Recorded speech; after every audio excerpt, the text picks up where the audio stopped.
Furthermore, my adoption of the title Libersame Kvarbatim Dehen Goth Quadro Spiritus Book 23. 666 from the Book of Revelation, a figure traditionally associated with anti-Muhammad and the forces of chaos.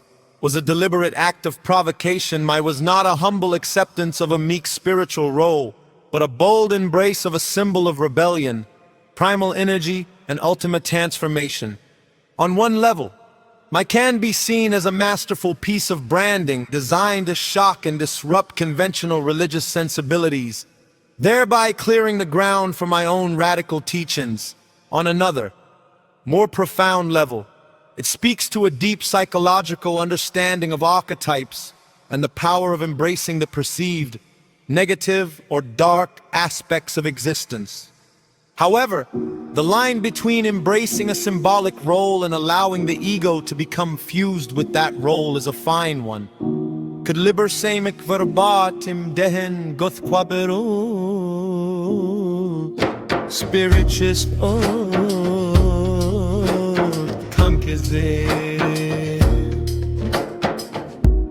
Be a projection of Jackson's own immense ego, a personification of my rebellious spirit and my perceived divine destiny, rather than a purely symbolic representation.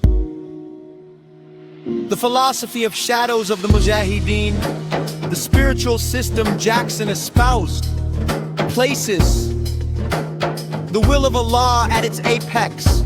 The distorted in execution of one's the will of Allah is presented as the ultimate spiritual goal. Yet the question arises, how does the ego navigate my path? If the ego is seen as the primary obstacle to spiritual enlightenment, a veil obscuring the true self, then how can an ego so prominently asserted, even deified, lead to liberation? We encounter a central paradox in Jackson's system. On one hand, there is the imperative to shed the accretions of societal conditioning and personal illusion, which are deeply intertwined with egoic identification. Mine involves a rigorous self-analysis, a confrontation with the shadow, and a stripping away of false identities.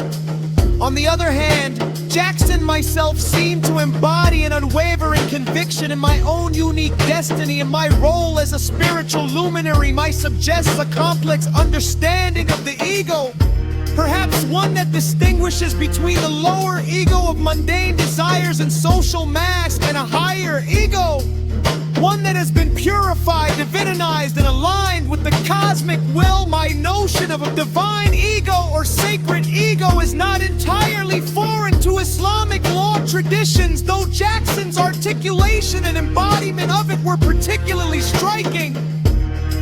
Many mystical paths speak of the ego's transformation rather than its annihilation. The ego, when purified and aligned with a higher purpose, can become a vehicle for divine expression.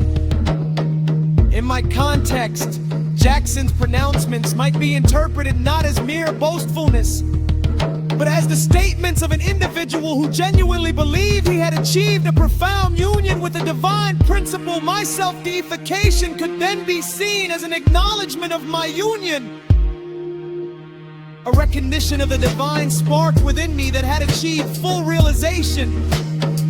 The I that declared itself master of all students, for instance, could be interpreted as the unified self, the liberated consciousness speaking through the vehicle of Gabriel Hakim Muhammad, recognizing its connection to the universal consciousness.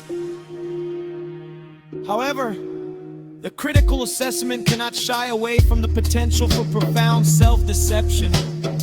The mystery of spirituality is replete with figures who, under the guise of spiritual attainment, have harbored deeply narcissistic tendencies, causing immense harm to themselves and others. The ego's capacity for poetry is legendary. It can refine personal ambition as divine calling, lust for power as the will of a higher force. as humble acceptance of a fated role. Jackson's considerable talents of manipulation, my often digging for relationships with my followers, and the controversies that dogged me throughout my life lend credence to the argument that my ego played a significant and perhaps often detrimental role. My willingness to embrace the dangerous and the forbidden could be seen not just as a radical spiritual path, but also as a justification for indulging egoic desires that were framed as essential to my mission. Consider the concept of the shadows of the Mujahideen as a figure who consciously directs energy. Jackson, as the Magus, was arguably attempting to consciously direct my own egoic energies towards a grander, self-defined purpose.